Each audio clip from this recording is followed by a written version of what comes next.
Today's episode was recorded in front of a live audience at Ludlow House in New York City on January 27th, 2026, as part of the On Air Presents series. Please be sure to check out our other episodes, including one with Sia and sex therapist Alexandra Katahakis on the topic of attachment theory. If you're a regular listener of Sing for Science and want to support the show, the best way you can help is to leave us a review and tell a friend about the podcast. Thanks for listening.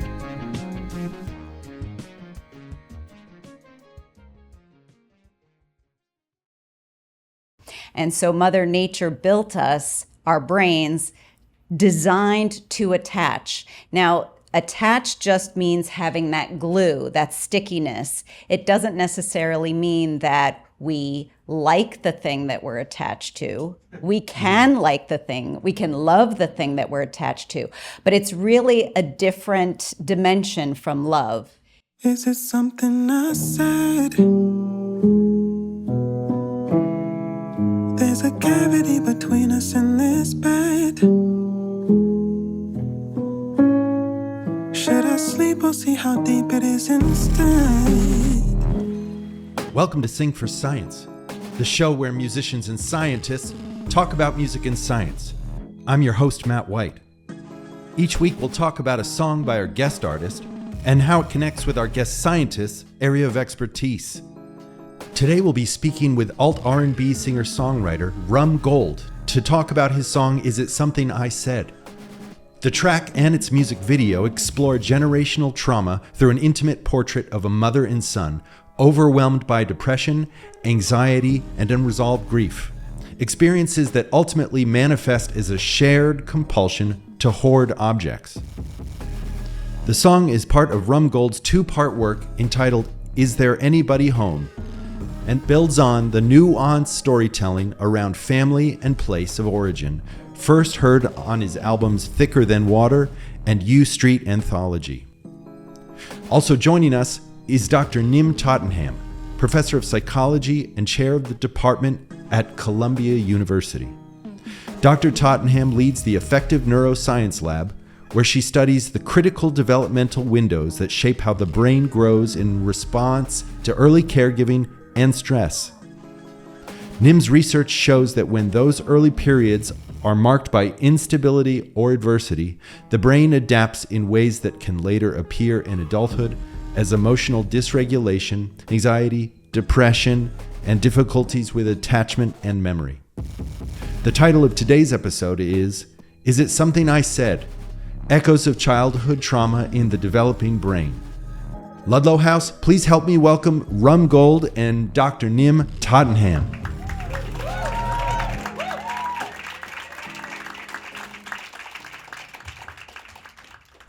Okay. Comfortable? Yes. Okay, good. Thanks for joining. I'm going to kind of toggle between talking about the video and the song because many listeners of the show are just getting the audio-only version. But if I were to listen to that song divorced from the experience of watching the music video, my guess would be that it's a love song. Right, yeah. So is the ambiguity intentional as to whether or not the song is about a mother and child or about a romantic couple? Yeah, I wouldn't say it's the ambiguity. Well, yeah, I would say, yeah. It was purposely done that way. I think when I was making the song, I was initially thinking about my childhood.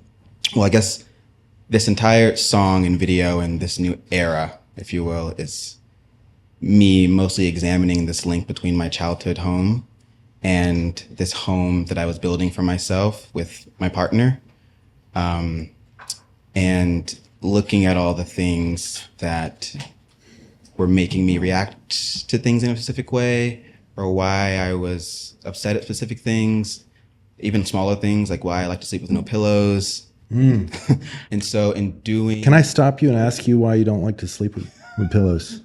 Well, that's me and my therapist are still trying to unpack that. So okay. I'm not quite sure there. All right. But yeah, I think that I was married. which getting married in your early 20s, don't recommend. But being a divorcee in your early 30s, kind of chic.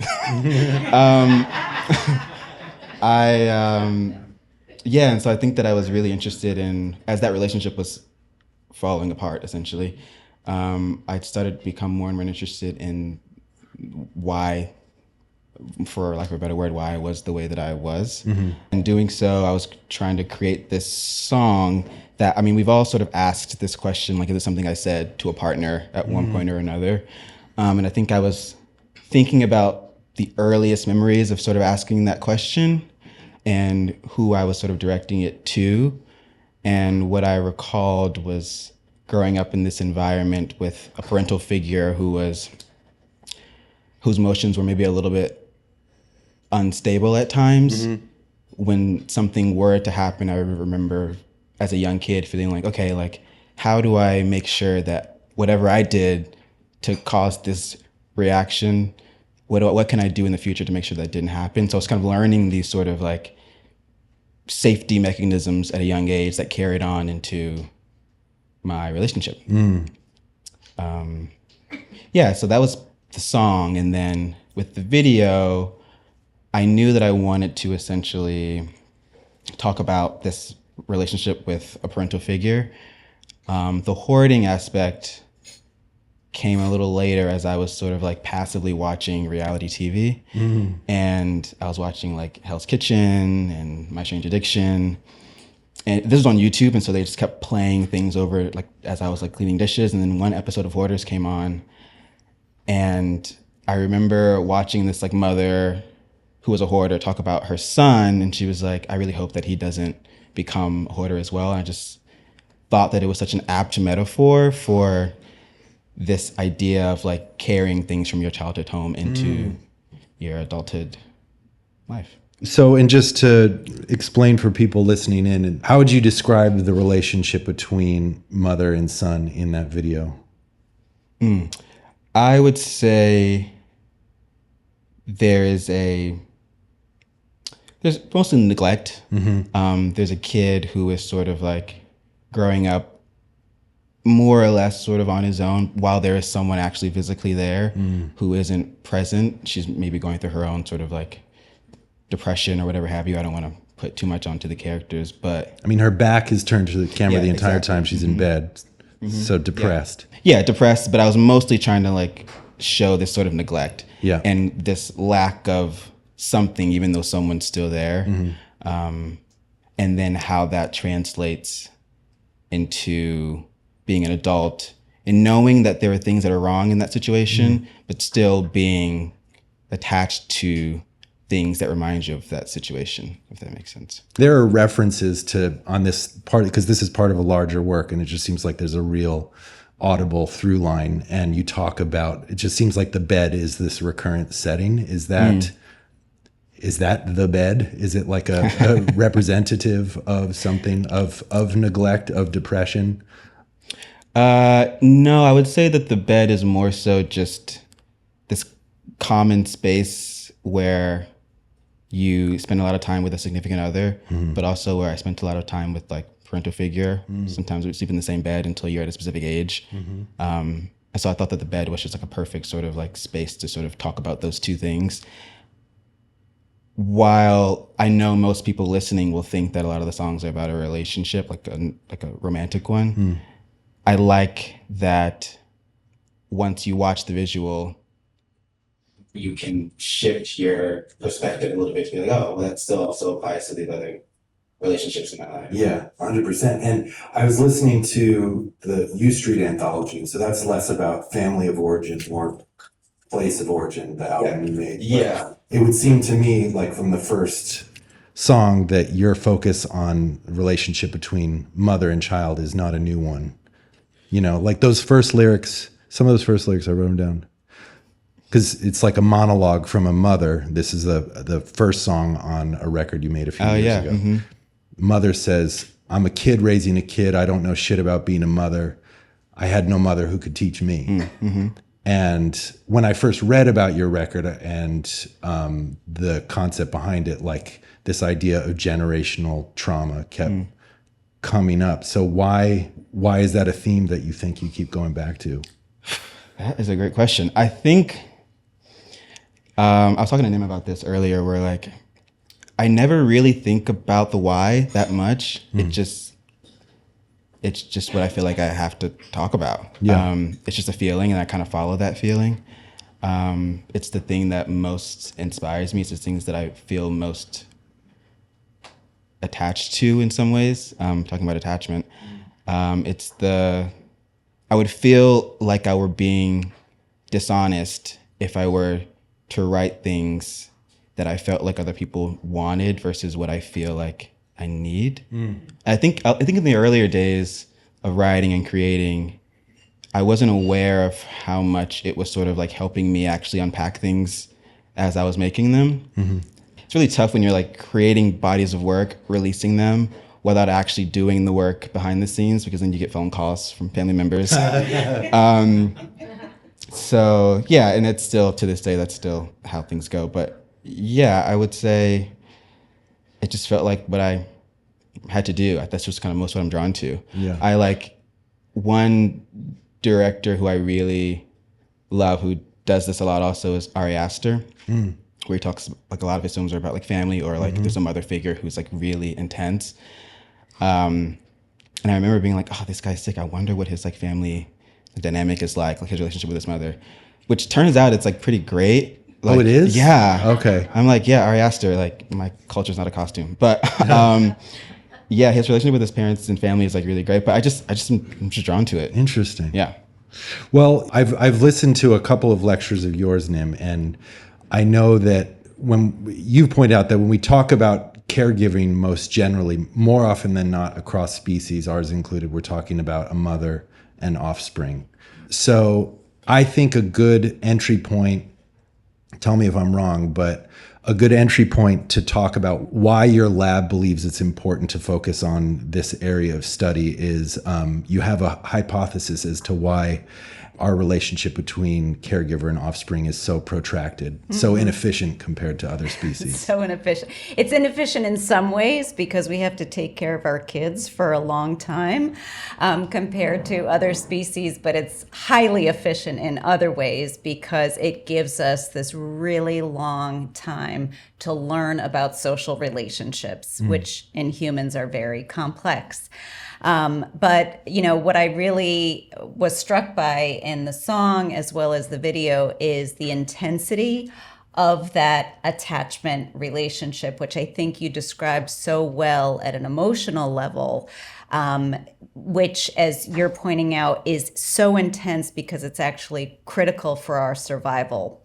So one of the things that struck me when I first started studying in this area is if you look at a number of species, mammals, birds that attach, in young animals, they have no real good survival strategy. They can't fight when they're infants. They can't flee. So their one survival strategy is to attach. And so Mother Nature built us, our brains, designed to attach. Now, attach just means having that glue, that stickiness. It doesn't necessarily mean that we like the thing that we're attached to. We can like the thing, we can love the thing that we're attached to, but it's really a different dimension from love. It really is about that kind of gravitational pull that we have.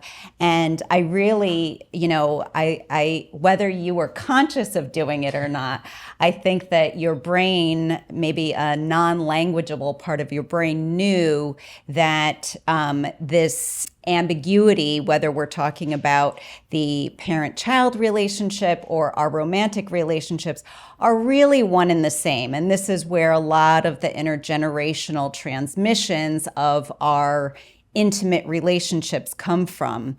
So when I saw the bed, what I was thinking of, and I don't know if this is what you were thinking of, is the bed is the nest.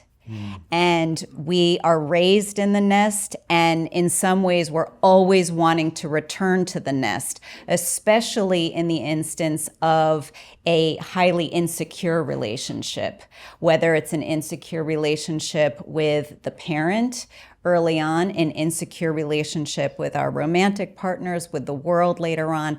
Returning to the nest is this kind of instinct that we have. So that's what I thought when I saw the bed. When you are looking at, I mean, I know there's some very extreme instances of neglect that you've studied. Could you share some of the data, what you know about that? Yeah, so we've studied brain development following early neglect and other forms of maltreatment, and we've also studied behavioral development.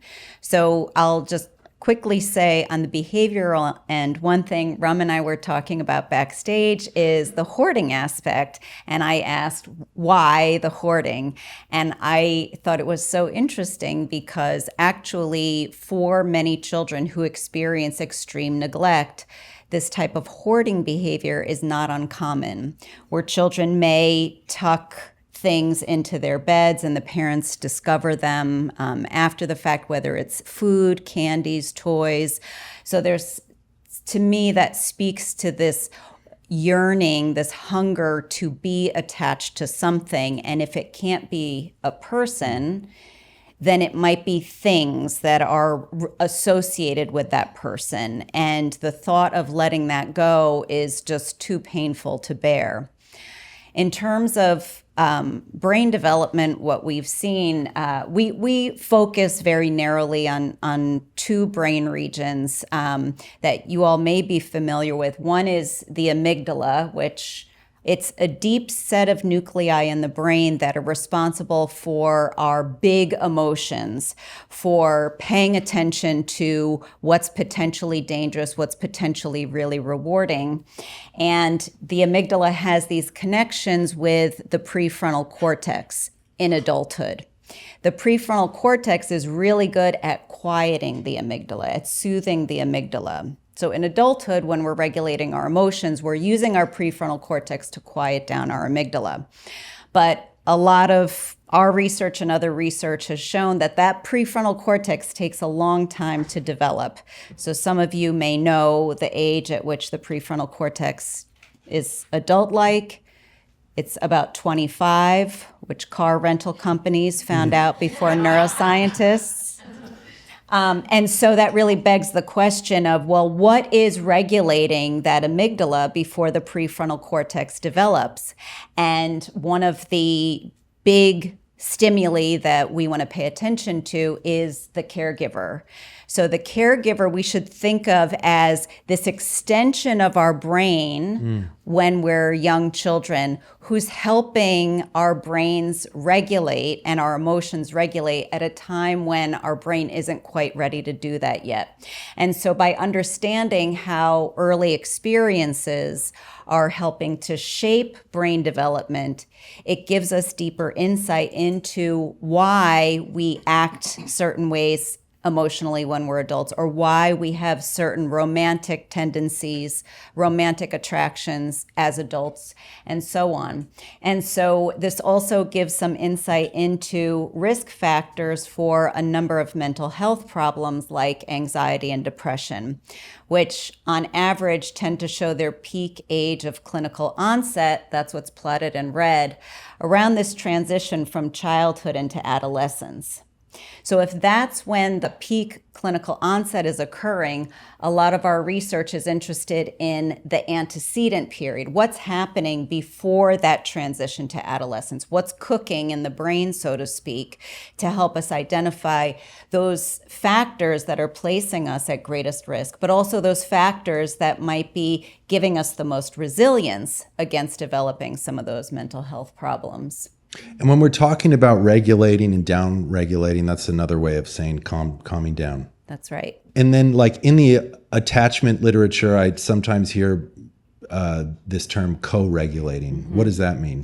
So co-regulating is a form of regulation, and it involves at least two people who are interacting with each other and working to co-regulate each other. So I'm affecting you, you're affecting me, and that all of those interactions are the tiny threads that make up our attachment relationship. So when you say something like, is it something I said, would that be an instance of like trying to invite a certain kind of regulation? I think that's what I hear so much in the song is this yearning for connection. I take it it's unsatisfied in this person's life. And I was wondering if the mask that the boy is wearing, well, I have a hypothesis of what that is, but I'm curious what your motivation was for the mask. I think for me, there were a lot of reasons why the mask was. It's so funny that you mentioned the mask because I had a really hard time. I was working with a few friends on helping me create this video, and the mask was a really the cause of a lot of kind of discussion, arguments. And I was like, no, for having the mask, it's important. And the reason being, there are a lot of just feelings around the reason, but beyond those feelings, I felt it was important to sort of have this, what's the word? Like innocent character, have this sort of like veneer or cover on their face so that you kind of don't really get to see their full range of emotion. But also, I liked that it invoked a specific feeling when you look at a ski mask associated with this Black child. And I made it pink because I also wanted it to have some sort of like levity and some lightness to it. And just aesthetically, I just thought it looked quite nice. To me, it spoke to, just as you're saying, it spoke to the loneliness, the lack of connection. He's cutting off all nonverbal communication. You know, we communicate through our faces. Yeah, and even the title, is it something I said, not only speaks to, I don't know how much you more know about outside of just romantic relationships, but like, I'm curious how you guys test or study it, even outside of romantic relationships, because I know, as I talked to my therapist today, about as just being a queer person, being a Black person, being a 5'7" person, I'm constantly in situations where I am asking myself, at least, what did I do to cause this sort of thing to happen? And that can just always directly linked to the first time I asked that question with this like parental figure. So even outside of romantic relationships, I think it's always present. Yeah, I mean, the main idea with most attachment research is that our relationship with our parents is our first relationship. Right? We didn't have friends when we were 6 months old. This is our first relationship on this planet. And so it's really setting the template. It's setting what we call a schema that acts as a filter that we carry forward for the rest of our lives, whether it's with our friends, whether it's with our teachers, whether it's with our boss, and our romantic relationship. Now, that isn't to say it's destiny. It just means that there's a higher likelihood that we're going to use this filter for the rest of our lives. But big, important relationships, let's say with a romantic partner who's very responsive, very nurturing, has been shown to actually change that filter, change that schema. Or therapy, right? That's part of the goal of therapy, is to work on brain plasticity to change the way that our prefrontal cortex is representing our expectations of what other people are going to, how they're going to respond to us, as well as our interpretations of other people's behavior. Some of these studies that you do on the as mostly with a lot of experimentation involves rodents. So it's like obviously a far less complex Yeah. brain, but it's quite staggering. Yeah. Yeah, I'd like to talk about these data. These actually aren't from my laboratory. They're from a colleague's. I only work with children. Okay. But we do the same experiments in children. But I think this is an important study that I thought of immediately when I heard your song. So if you can just bear with the professor talking through some data. In brief, on the left-hand side are really little rats. And this is at the age when they're just forming their attachments. And on the right is slightly older animals. Okay, if you pair a peppermint odor, that's what that cloud is, with something rewarding, like a nice stroke, and then you put the peppermint odor on one arm of a Y maze, the animals will go towards that peppermint odor, as would you and I. Then, if we did the same thing, but instead of pairing can you click to the next one? Mm-hmm. If we did the same thing, but instead of the reward, the peppermint odor was paired with a foot shock, which hurts, the older animals will do what you and I would do, and they will avoid that peppermint odor. The shocking thing is the younger animals will still approach that peppermint odor. So what that means is young animals have this obligatory preference for anything they're learning about, whether it's rewarding or punishing. And that is what attachment is. And that's what I hear in this song. Attachment isn't about going towards the nice thing. It's about going towards the thing that I learned about during this early moment in life. And it's very sticky.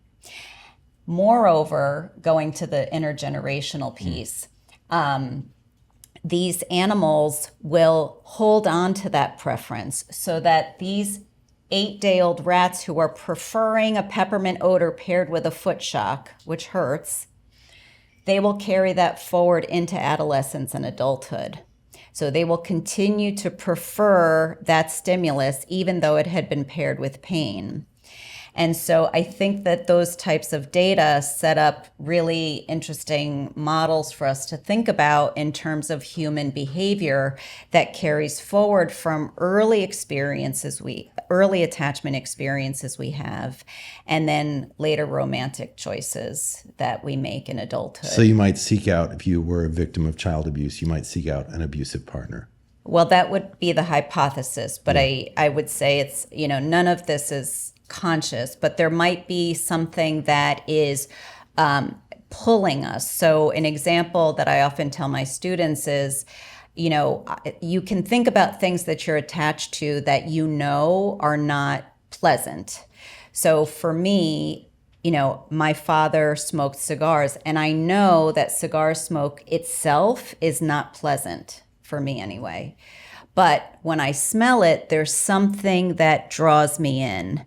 And so I think that we have to recognize that in all of us, we have those behaviors, and therapy, for example, is one way to reckon with those seemingly paradoxical or attractions that don't necessarily make sense, but understanding where they came from. The no pillows.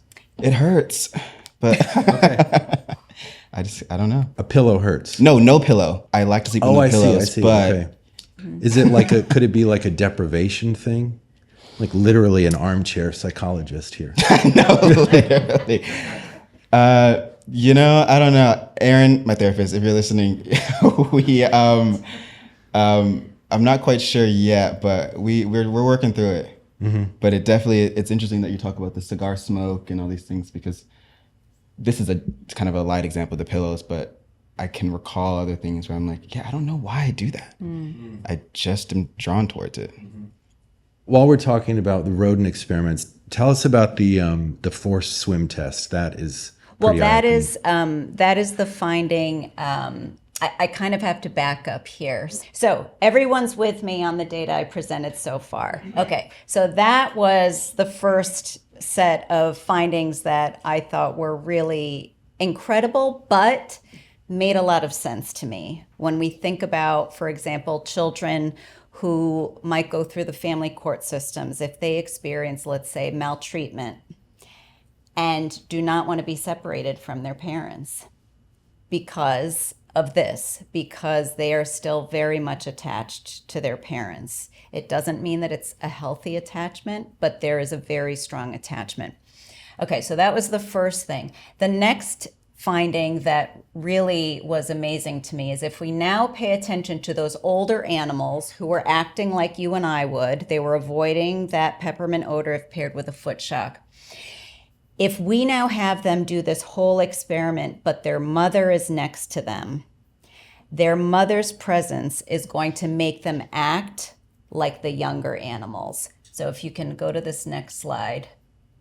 Okay, so these are the older animals that are avoiding that nasty peppermint odor paired with a foot shock. But if this animal now did this whole learning experiment with its mother present, it's now going to prefer that peppermint odor.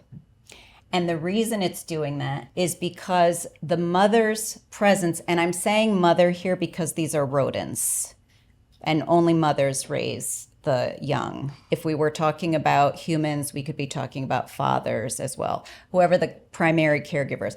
The mother, in the case of the rodent, has control over that amygdala's function. So there's this period called a sensitive period in a rodent's life. So on the x-axis, if you all remember the x-axis, that's rat age, and on the y-axis is amygdala function. Now, there's this period around 12 to 15 days of age when the mother's present, she's going to keep the amygdala quiet. She's going to regulate the amygdala the way that our prefrontal cortex does that today as adults. In this early developmental period, the mother's physical presence is going to keep amygdala quiet. And when amygdala is quiet, the animal will now act like the newborn rat and show that bizarre preference behavior. When the mother's out of the nest, the amygdala is free to scream, and the animal will act like you and I would, and it will avoid that nasty peppermint odor. So the point is that the parent's presence can effectively turn on or turn off or buffer amygdala function. In a well-functioning parent-child relationship, when the mother is distressed herself, she's going to have a hard time being that buffer for the amygdala. And that's one route we can think of towards an increased risk for anxiety and depression for the young who might not have gotten that buffering of the amygdala by the parent as effectively during development. Real quick, is there a human equivalent of that sensitive period? So our laboratory is very active in asking that question. So right now I feel safe to say it's happening. Yes, there is, and that it's happening sometime during development pre-pubertal, whether it's happening in the first 3 years of life, whether it's happening in the first 10 years of life, I can't quite say today. Okay. And then, sorry, one more question. Yeah. Once puberty hits, then... So once puberty hits, we see that the parent is much less effective in changing a lot of this brain function. And that makes sense because that's when we start to leave the nest and we start to get controlled by forces outside, right? So we turn to peers, we turn to romantic relationships. So the parent really should start losing that power, so to speak. Isn't some of the attachment literature far more dire, like after age 3, the window's shut? Right. So attachment itself is a single word that means a lot of different processes. So there is a lot of the literature and a lot of the popular press has focused on the type of attachment we have. Do you have a secure attachment? Do you have an insecure attachment? But there's another really important piece that comes before that, which is just, did you attach or not? So most everyone is attached in the world if they had some sort of caregiver. There are exceptions to that, but most everyone is attached. But what type of attachment you have can vary from one person to another. And that's called the quality of attachment. So in terms of whether people can form an attachment at all, seems to be really dependent on those early critical windows. A child who does not have a caregiver at all, and there are unfortunately children in that situation, might really not develop an attachment, or it will be extremely hard to form an attachment. So that's where a lot of the dire cutoffs come in. And a lot of those data come from really extreme cases of neglect. But you had asked about the forced swim test. So if we did this experiment multiple times where the animal is presented with this shock peppermint odor pairing with its mother present, it can eventually become a model of abuse because we're pairing this pain with the mother's presence over and over again.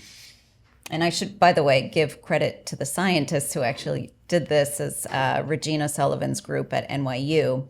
And what they found was if you let those animals grow up, they will be more prone to exhibit depressive-like behaviors. And that's consistent with human observations where this kind of early abuse is a major risk factor for depression. And the way that this is measured in the laboratory is you can do a forced swim test where you place the rat in water and animals that are more depressive, like, give up swimming earlier. What's really incredible and profound is that if you represent them with that peppermint odor, which had been paired with pain to them when they were little, it reinvigorates them. And it does so by buffering the amygdala in adolescence. And so I don't know that that study's been done in humans, but it does generate some interesting hypotheses or pathways through which we might replay some familiar tendencies or patterns throughout our life because of these early learning experiences. Yeah, that was wild. When I would encourage you all to check out some of Nim's lectures online. There's one from that you did probably pre-COVID, the Dana Foundation, the Secret Science event. That's really good.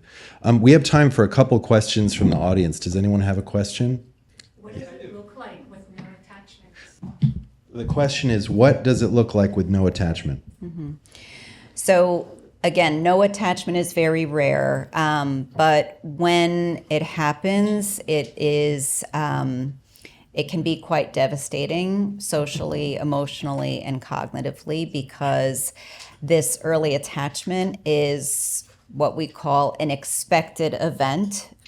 Genetically, we as a species are expecting someone to be there, right? Because we're born live. We don't hatch out of eggs. We expect someone to be there, and much of our brain develops around the presence of that person. So some of behaviors that people can see include things like a great difficulty with any type of self-regulation. There will be a tendency to not have fear of strangers, and so children may indiscriminately go off with people that are nice. The ability to form intimate relationships later on in life, like romantic relationships, is going to be very threatened in those instances. So it's very hard to say that there's one or two things because it's kind of a holistic effect, and it speaks to the role that our early attachment relationships play in every aspect of who we are. You, sir? Yes, I had a question about with frontotemporal dementia. Is that essentially the amygdala taking over, the higher processes that are happening, and how may that affect attachment? Right. So Can you repeat the question? Sure. So the question is, in cases of, let's say, injury in adulthood to the prefrontal cortex, like in frontotemporal dementia, should we be thinking about that in a similar way as we've been talking about today, in terms of the amygdala's activity? And in many ways, the answer is yes. So once we see damage in prefrontal cortex, the amygdala is going to be less regulated, and so it will manifest in emotion dysregulation. However, the difference, I would say, is in the case of an adult with frontotemporal dementia, they're no longer developing. Their brain has constructed itself. And the difference with children would be that the brain develops hierarchically, meaning the amygdala low regions tend to develop earlier, and then the brain curls around in this backwards C so that the prefrontal cortex develops last. What that means is the brain is going to be informed by what happened before, right? It's like a snowball. So we wouldn't expect the exact same things as what we're talking about here in terms of attachment and so on, but in terms of the emotion dysregulation, that is something that one tends to see in those instances. Yeah. Hi, I have a question for rum.gold actually. When your video came out, did you have anybody that specifically really felt connected or felt affected? Like for me, when I initially saw the video, for me it made me, I felt really a lot of emotion just from those images because it's so real. It's so real in alcoholic homes. It's so real. So I'm just curious, what has been the response to that video? Because it's really powerful. Thanks. Yeah. The question is just in general, what has the response been to the video, especially for those who could have possibly been triggered by it? I have, even before the video came out, I remember, because I mostly edited it myself, and I remember sending it to a few editors because I was just like, I don't think that I have the capabilities to get it to where I want it to be. And the thing that sort of made me kind of understand the depth of the thing that I had made, I think I sent it to maybe 5 editors, and maybe 4 of them sent me a really long response about how this has really deeply affected them, and then they started talking about their childhood.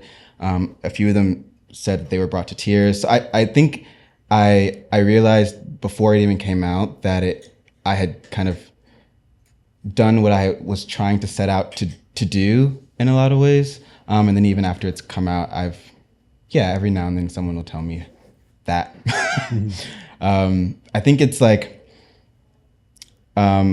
what I feel like is my job, and this sort of speaks to why I feel compelled to talk about the things that I talk about, is that I just want to create some sort of space or thing that people can see themselves in some way, and connect to, and reveal something about life or the world or ourselves that we maybe just sort of push back into our brains so often.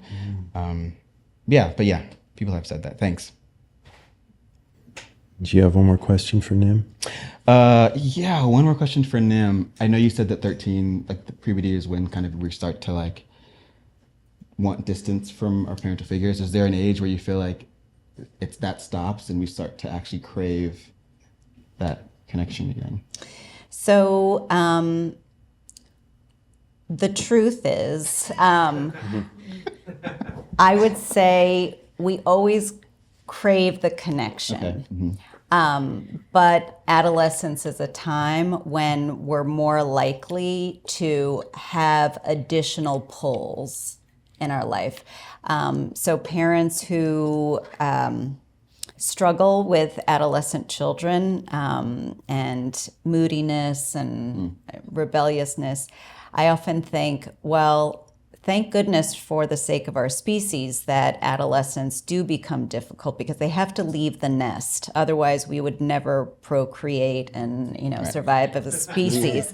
But that independence actually usually comes from an initial dependence. So one thing that attachment theory describes very well is a paradox where our ability to truly become independent adults has its roots in that initial interdependent relationship. And the less solid that relationship is, actually, the harder it is for an adult to ever truly let go. And so it's a great question. And with someone who has young adult children, I'm also speaking to myself that the wish to return to the nest and be close is always there, but it depends on what the competition is. Got it. So we have a very special treat in that, and this doesn't happen with every Sing for Science, but rum.gold has graciously agreed to perform the song for us.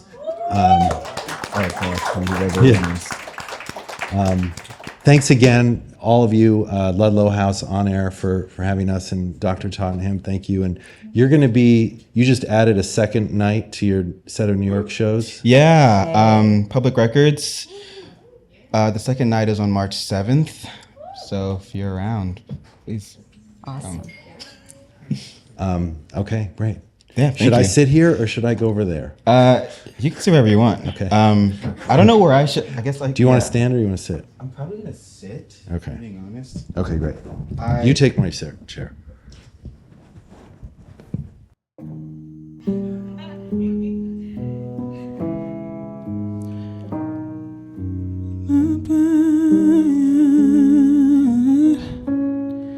Should I sleep or see how deep it is instead? You've never been this cold when we're in California. My blood's not used to this. They'll try to say I'm crazy. Breathe. 'Cause loving you feels crazy. I've been seeing with my eyes closed. Wake me up before you go. It's a bad daydream, a good nightmare, nightmare, nightmare.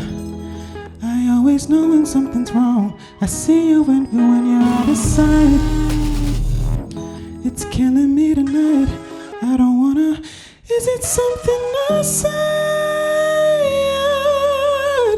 I'll make it right. I'm in my head. When you're on my mind, hold me close through the night. Silence is a lullaby. Oh my God, nobody loves you like I.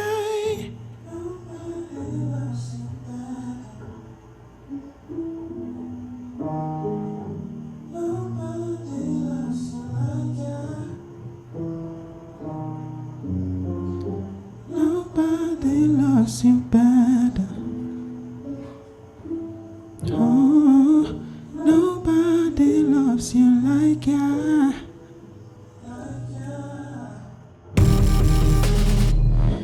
No matter if I win or lose this fight, my heart's a casualty on this silent night.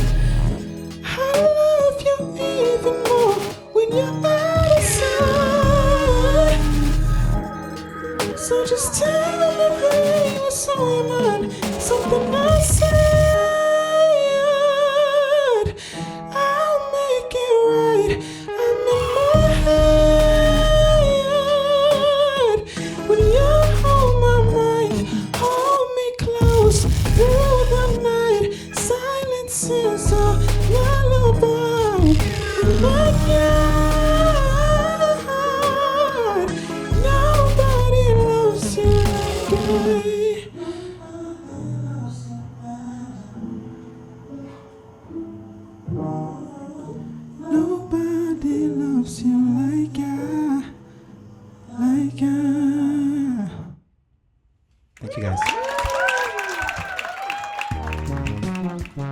Catch rum.gold on tour this spring and look out for the second installment of his album, Is There Anybody Home? For more information, please visit his website, rum.gold. To learn more about Nim's work, you can check out her lab's website, danlab.psychology.columbia.edu. Sing for Science is co-produced by Talkhouse and made possible in part by a grant from the Simons Foundation. Our music is by Panoram, social media manager is Bailey Constas, and our digital producer is Keenan Cush. Special thanks to Scott Newman and everyone at On Air for helping make this episode possible. If you like Sing for Science, the best way you can support us is to give us a review, tell a friend about the show, and subscribe on your podcast platform of choice. For more information, please visit singforscience.org and follow us on social media at Sing for Science. Thanks for listening.